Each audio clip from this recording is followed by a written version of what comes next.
need to do 2 times of that because you need to be breaking 1 mole of the bonds.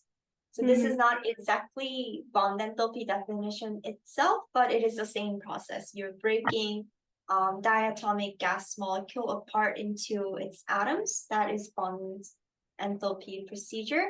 And bond enthalpies are always endothermic, so breaking bonds are always endothermic. Ionization energies are also endothermic, meaning like you need to invest energy to electron apart from the atoms. So ionization energies are also positive values. When chlorine accepts an electron to become chloride ion, we call that electron affinity. It's the opposite of ionization energy.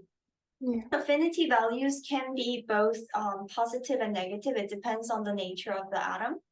So sometimes if the atom itself is quite electronegative, like in the case of chlorine, then it will actually release energy as it becomes chloride. It becomes more stable as it becomes an anion. But that's not the case for all of the elements out there. So some elements don't like to accept extra electrons. In that case, it will be a positive value.